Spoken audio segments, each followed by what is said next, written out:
everyone, I'm Alex Yates from Westtown. Today I'm joined by Scarlett Kim. Scarlett, thank you so much for being with us.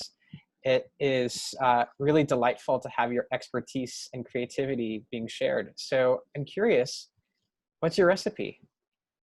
Hi everyone, my name is Scarlett Kim. My recipe is about exploring movement improvisation through spatial relationship with the camera, both solo and as an ensemble. So the medium of virtual theater is really interesting because it's neither film or theater, and since it's a new medium, there isn't a set lexicon of vocabulary, and we can draw from both language of film and theater to make choices. So I found that working in this new medium, it's been actually reinvigorating my relationship to live theater because it really uncovers all of my subconscious habits. So one of the most empowering things about making virtual theater has been performers curating their relationship to the camera directly. In this medium, every performer can be their own DP and their own designer, and they can tell the story by scripting intentional relationship to the camera. So thinking of the Zoom rectangle as a kind of a stage space, we may all be kind of used to this standard torso shot by now, but there's so many different ways of furnishing the space with the performer's body and with objects and with designing the environment. So the first thing I wanted to talk about is scale. Exploring the extremes of scale in relationship to the camera is a really exciting way of exploring a performer's relationship to space. So positioning yourself really close to the camera, like this, you can achieve a kind of close-up effect in film, but in an actor-driven way. This can be an interesting way to explore directing attention to specific parts of one's body and explore movement and physicality in a heightened manner.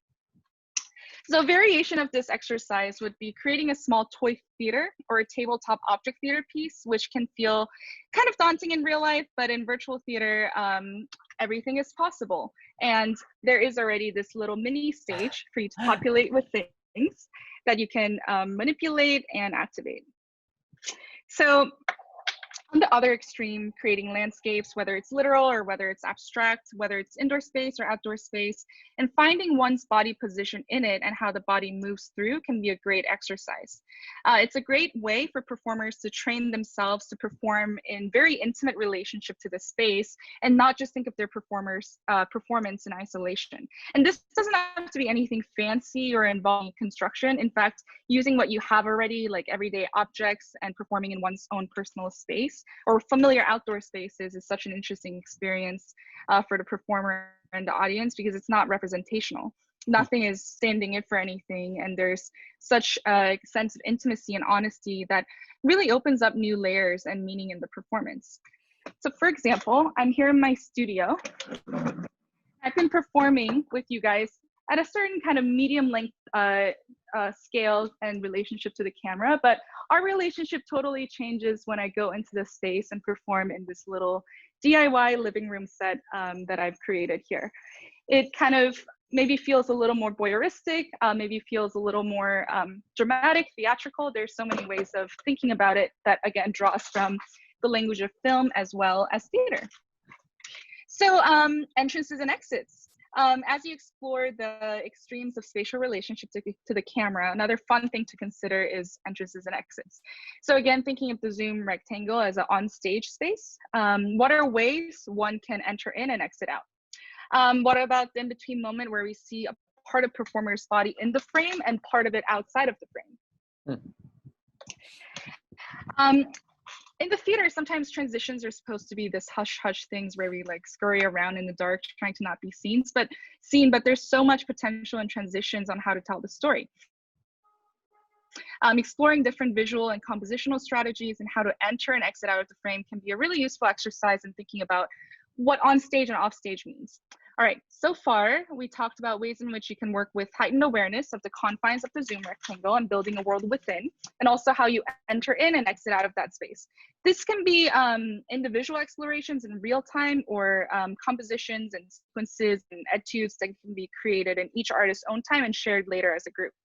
In a group setting, it's really fun to think of bringing together these prepared individual compositions and spaces as a kind of video collage. So let's say you prompted a group of artists to prepare a choreography in response to the image of the bottom of the ocean. The individual etudes can be sequenced serially, one after another, as if like a film, or perhaps there can be on top of that a binding element like music or a narrative voiceover. Or the etudes can be visually collaged together in a grid where the audience will be able to see visual echoes and resonances between the individual rectangles, whether you intend it or not. There's also a million ways to layer these individual feeds so that they have a more intentional compositional schema. What would it be like to layer 3 different renditions of the bottom of the ocean compositions on top of each other and make each of the performers slightly transparent? That would create a really interesting sort of surreal impressionistic landscape of images and movement. So finding chance-based ways of layering and connecting the visual performers and their spaces together always yields really surprising and interesting results. So for this, something like that kind of experiment, you can use NDI tools and OBS, which allows a central computer to composite multiple feeds into one composition and stream it. We unfortunately don't have the time to go into the technical backend, but please feel free to reach out and I'll drop the link here if you would like to learn more about integrating multi-locational performances, and I would love to talk.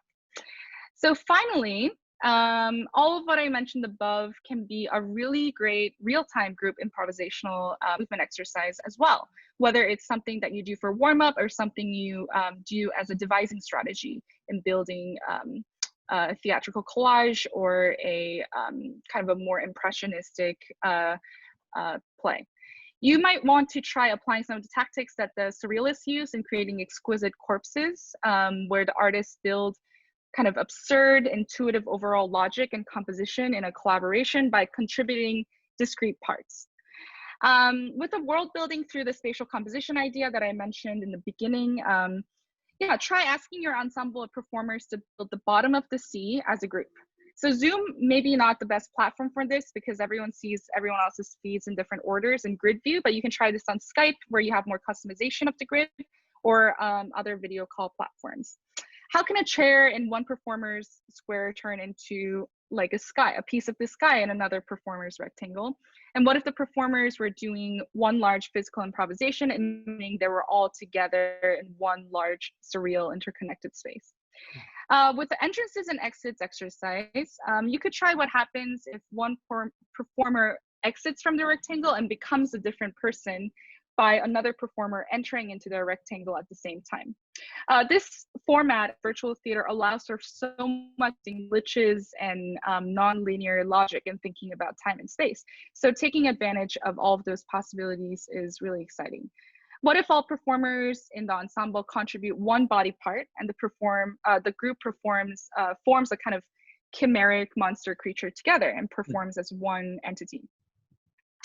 So much of what we explored today, what I talked about today, can be translated into the process of making live theater. For example, what does it mean to perform directly to the camera? What does it mean to ignore the presence of the camera and perform as if I'm in the space by myself or with a scene partner? These questions can be a great way to explore modes of performance on stage in terms of the performer's relationship to the audience in regards to the fourth wall. So at the same time, I think for me, it's important to not think of virtual theater as something to replicate live theater or to replace it, but it's really its own medium with its own unique parameters. I found that it's really liberating to respond to and play with the unique elements and possibilities of this medium and challenging myself to really not know and to be curious as much as possible. It's been really a great opportunity to unlearn my habits and in how I think about performance and compositions and to really boldly follow my impulses. Wow. So I think that's it. Oh, Scarlett, you rock. That is so inspiring. So one of the things I'm curious to get your take on is like thinking about the Zoom square as its own theater and thinking about the body's relationship to the camera. I also feel like one can very much get comfortable hiding because you only see certain parts of the body. And do you have any advice for being brave with this style of theater and recording? Yeah, that's a really great question. I think it's, I myself included, there's a kind of hesitance or anxiety and discomfort in a way of performing in a vacuum. Like it's hard to, in real space, in real time, you can kind of respond to and be energized by the energy of those around you and kind of, you know, acting as reacting. So you're in the real room with real people. But in this medium, I found that yeah, it takes a certain amount of work or kind of preparation in a way to really be able to liberate your impulses and enfranchise them. So I think an exercise specifically for that I found useful is mirroring. So you know, that theater exercise where you mirror, but then it turns into a kind of very fluid exchange between bodies where it's unclear who's the leader and who's the follower. So I find that because that's a very task driven, like you have a very specific objective that you're doing, that kind of allows folks to break out of this torso shot and go into a more you know, different kinds of explorations of space, and also the relationship between the camera and themselves. Also flocking, if you're in a group ensemble setting, can be a really exciting way of exploring just group dynamics. And also because everyone's space is going to be different, everyone's camera and camera position is going to be different, and just celebrating that as opposed to, no, everyone must be the same. It's like, no, actually, it's really interesting to see how everyone takes the impulse of the leader in a flocking exercise and kind of adapts it to their body and to their space. So I find that that kind of celebration of individuality and individual spaces and uniqueness can also kind of promote a sense of comfort and confidence.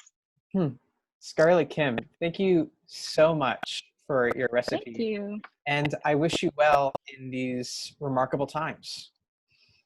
Thank you so much, Alex. And I look forward to exploring this medium more and also see what everyone else in the world comes up with.